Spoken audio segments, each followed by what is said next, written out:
ಎಕ್ಕಲಕಟ್ಟೆ ಆಂಜನೇಯ ಸ್ವಾಮಿ ದೇವಾಲಯದಲ್ಲಿ ಕಳ್ಳತನ.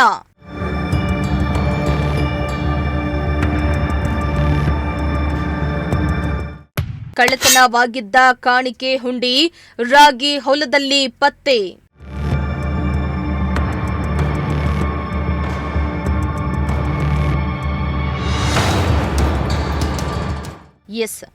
ಗುಬ್ಬಿ ತಾಲೂಕಿನ ಹಾಗಲವಾಡಿ ಹೋಬಳಿಯ ಎಕ್ಕಲಕಟ್ಟೆ ಗ್ರಾಮದ ಶ್ರೀ ಆಂಜನೇಯ ಸ್ವಾಮಿ ದೇವಾಲಯಕ್ಕೆ ಕಳ್ಳರು ನುಗ್ಗಿ ದೇವಾಲಯದ ಬೀಗವನ್ನ ಮುರಿದು 2 ಲಕ್ಷ ಹಣವನ್ನ ಹುಂಡಿ ಸಮೇತ ದೋಚಿ ಎಸ್ಕೇಪ್ ಆಗಿದ್ರು. ಆದರೆ ಇದೀಗ ಕಳುವಾಗಿದ್ದ ಹುಂಡಿ ಅದೇ ಗ್ರಾಮದ ರೈತನೊಬ್ಬನ ರಾಗಿ ಹೊಲದಲ್ಲಿ ಪತ್ತೆಯಾಗಿದೆ.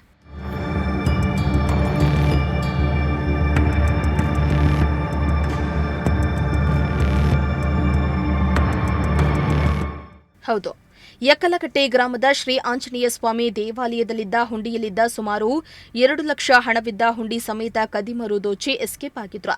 ಆದರೆ ಕಳುವಾಗಿದ್ದ ಹುಂಡಿ ಅದೇ ಗ್ರಾಮದ ರೈತರೊಬ್ಬರ ಜಮೀನಿನಲ್ಲಿ ಪತ್ತೆಯಾಗಿದೆ.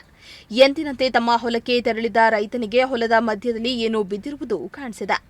ತಕ್ಷಣ ಅವರು ಹತ್ತಿರ ಹೋಗಿ ನೋಡಿದಾಗ ದೇವರ ಹುಂಡಿ ಎಂದು ತಿಳಿದು ಬಂದಿದೆ. ಇನ್ನು ಹುಂಡಿಯಲ್ಲಿದ್ದ ನೋಟುಗಳನ್ನು ಮಾತ್ರ ಕಳ್ಳರು ತೆಗೆದುಕೊಂಡಿದ್ದು, ಚಿಲ್ಲರೆ ಹಣವನ್ನ ಹುಂಡಿಯಲ್ಲಿಯೇ ಬಿಟ್ಟು ಪರಾರಿಯಾಗಿದ್ದಾರೆ.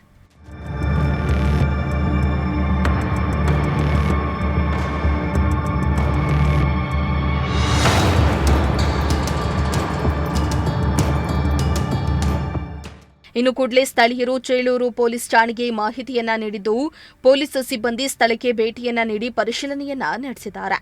ಇನ್ನು ಕಳ್ಳರ ಕೈಚಳಕ ಸಿಸಿ ಕ್ಯಾಮೆರಾದಲ್ಲಿ ಸೆರೆಯಾಗಿದ್ದು, ಸಿಸಿಟಿವಿ ದೃಶ್ಯಾವಳಿ ಆಧರಿಸಿ ಕಳ್ಳರ ಹುಡುಕಾಟಕ್ಕಾಗಿ ತೀವ್ರ ಶೋಧ ಕಾರ್ಯವನ್ನ ಆರಂಭಿಸಿದ್ದಾರೆ. ದೇವರಾಜು, ಪ್ರಜಾಶಕ್ತಿ ಟಿವಿ, ಗುಬ್ಬಿ.